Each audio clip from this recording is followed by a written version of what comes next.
What used to be a science fiction, but now a real thing. Douglas Adams inventing an ebook. He also had a device which looked rather like a largish electronic calculator. This had about 100 tiny flat press buttons and a screen about 4 inches square on which any one of a million pages could be summoned at a moment's notice. Relevant XKCD. Link in description. Close bracket. I work with a handheld XRF. Link in description. Gun. You point it at a material, and it gives you an elemental breakdown of its composition. Then cross-references it with a library of known substances to identify the material. The technology is old, but it's only recently that you could get it in a handheld form. I refer to it as the tricorder. Quietly searches on Amazon. Sees price tag. Quietly closes Amazon tab. I'm only seeing portable desktop ones on Amazon. Those are just a paltry $10,000. I work in aerospace and I used one yesterday. It cost us $35,000. We try not to drop it much. Comics detective Dick Tracy had a watch that was also a walkie-talkie. Could you imagine? A device on your wrist that tells time and allows you to communicate with people up to 3/4 of a mile away. The ability to see things far away live via a screen. George Lucas totally missed the ball on watching porn via cell phones. You know what I've noticed? E-cigs are the most cyberpunk thing ever invented. But even in sci-fi most characters still smoke real cigarettes. In The Fifth Element, Bruce Willis was smoking weird cigs, but they were still tobacco rolled in paper. Because it's noir as fuck to use real cigs, it's a throwback to the 1920s. When Star Trek: The Next Generation first showed Worf ordering the computer to play him a Klingon opera, neither voice recognition nor computers with enough hard drive capacity to even store a full high-fidelity song like that were things. Now I can tell my phone to do the exact same thing. This, link in description, is what my phone played for me when I asked for Klingon opera. I was expecting some humorous result. Nope, your phone literally just played a Klingon opera. What a wonderful modern age we live in. Video calls. And it's not as awesome as people might have imagined. I rather not have to worry what I look like. Plus calling someone can be inconvenient in general, because both people need to be available at the same time. It's pretty goddamn awesome when you have family on the other side of the world, but yeah, as an everyday alternative to phoning, it can be a bit intrusive. Automatic doors. Isn't that crazy? Star Trek had automatic doors all over the place. And what do we use them for? Supermarkets. The modern mobile phone is more like a Star Trek communicator and tricorder than I expected to see in my lifetime. Audio or video real-time comes across the globe. Storage of data. Scans for M signals. Eye sources. Night vision. Torch. Camera. Still or video. With voice activation / recognition. Location ID. Data transmission and so on. When I really think about the sheer range of what they can do, I'm absolutely boggled. When I first watched Star Trek, the fanciest technology I owned was a Walkman that could play cassette tapes. Fun fact. The leader of Bell Labs, the biggest phone company research labs at the time, forgot his name, has said that Star Trek communicators were literally the inspiration for the cell phone. He said he saw the TOS communicator on TV one night, then literally walked into work the next day saying, "Make this." Finish your story. Did they make it? They made it so. Virtual reality headsets. I'm just waiting for the day I can become a VR trooper. So when I was a kid, my favorite author was Bruce Coville. My favorite of his books was the My Teacher is an Alien series, which I love to this day. One of the kids joins the crew of an alien ship, and is given a truly awesome device called a hiatusart that just shows how advanced the aliens are compared to us. Imagine.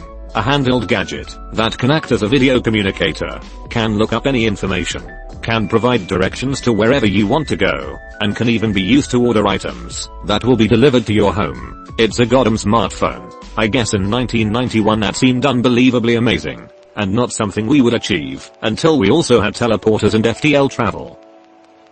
Wow, that was an unexpected blast from the past. Haven't thought about those books for a good 20 years. Amazing. Universal translators are getting better every year, although we are definitely not at the level of the Babelfish yet. Also, surveillance. George Orwell thought there would be cameras in everybody's television. but I doubt he anticipated just how much of our information we would willingly make available, and how much more useful it would be to some groups than actual video. / looks at the PS4 / Zone / Alexa / etc cameras and listening devices. Please drink verification can. 3D printing. I'm very interested to see how they progress over the next 5 years. They're still kind of crap / expensive, but have the potential to be society changing like huge. People were saying that 5 years ago. I haven't seen much progress lately. Flat screen televisions that you can hang on the wall, tablet computers, machine translation, talking computers, and talking to computers, virtual reality headsets, and virtual reality, communicating instantly with people on the other side of the planet, with negligible cost, useful, everyday artificial intelligence, ebooks. Don't forget the memes.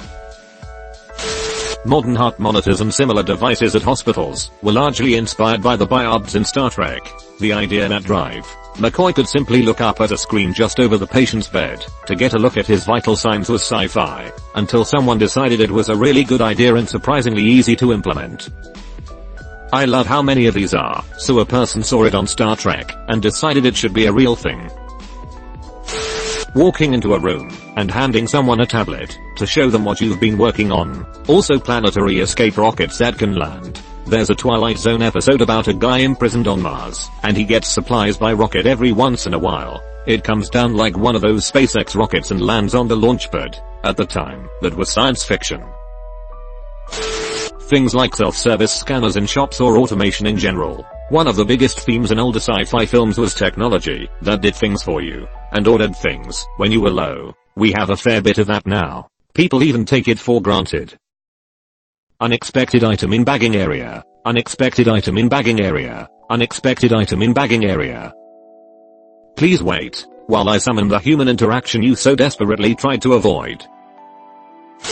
One of the things I saw most in sci-fi was people communicating through live video, where they could see the person they were talking to. That has now become a normal thing available to everyone with Skype, FaceTime, etc. I don't think it even occurs to people that it was once something out of science fiction.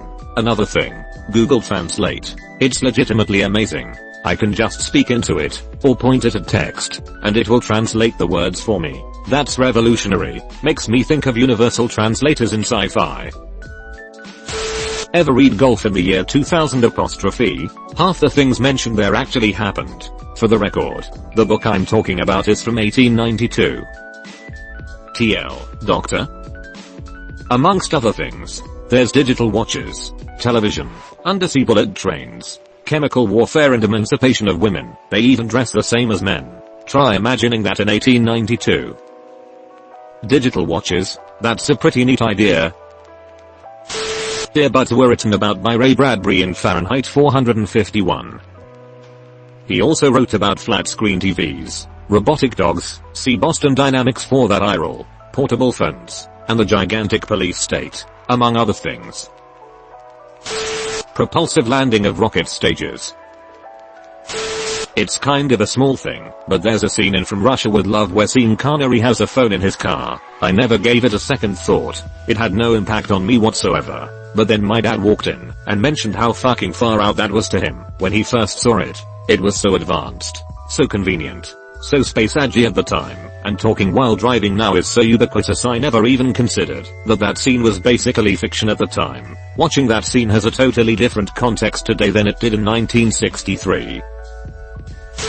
Isaac Asimov used to include in some of his stories a machine that contained data about everything. People had a dedicated workstation that was linked to the machine and you could look up anything about anything. It was essentially the internet, except it was one machine and I think everyone was hard linked to it, but the concept was the same thing. If you want to look something up, just type it into your workstation at home and have the answer within a few seconds. He also wrote a story about a new invention that compiled the data in your computer and printed it out on pieces of paper and bound it between two pieces of cardboard. It included a listing at the beginning that showed where in the pages certain information could be found. You could carry this item around with you and look stuff up whenever you wanted, and it didn't use electricity. It was pretty cool once you realized he was describing moving from a digital medium back into book form.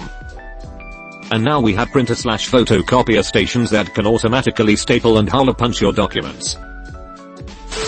I want to go back 1,000 years and try to explain to someone that we have a device that fits into our pocket which can access a near infinite amount of information, and that many instead use it to send pictures of their genitals to uninterested women. Well, first you're going to have to explain what a pocket is. Astronomer here. Frankly, the extrasolar planets we've discovered in the past 2 decades have been astounding in their diversity, often really similar to the ones imagined in science fiction, to sometimes being even weirder. A sampling. A Tatooine-like planet was discovered orbiting 2 stars. Link in description. So Luke Skywalker sunsets are a reality for some. They've also now found a planet with 3 suns. Link in description. Closed bracket comma. So getting closer to Asimov's Nightfall, an icy Earth-sized planet that is arguably colder than Hoth. Link in description. Was announced last month. Gliese 436b. Link in description.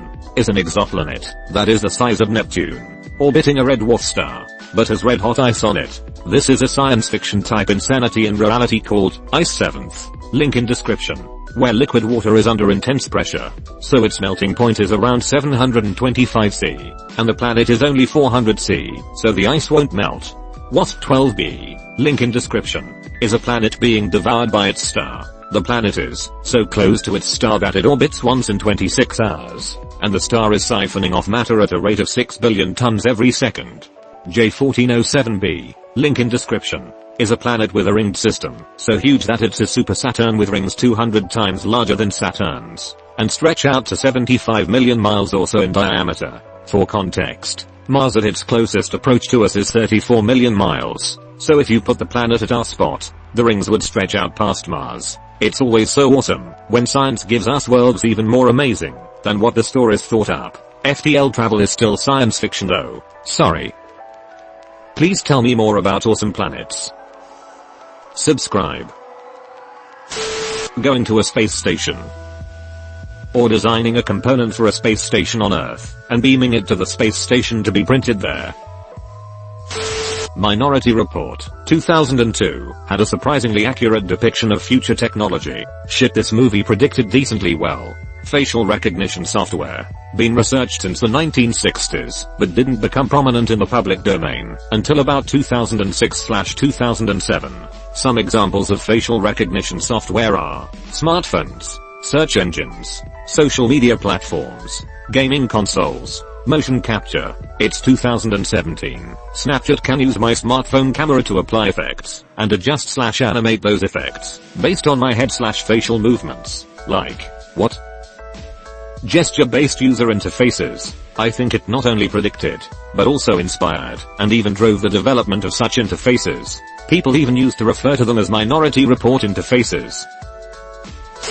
I remember listening to a radio episode of The Twilight back when I was a kid, and the entire premise of the episode is that someone had invented a calculator and everyone was afraid of it. It just did math and everyone found it terrifying that it couldn't be incorrect. Now calculators couldn't be any less science fiction.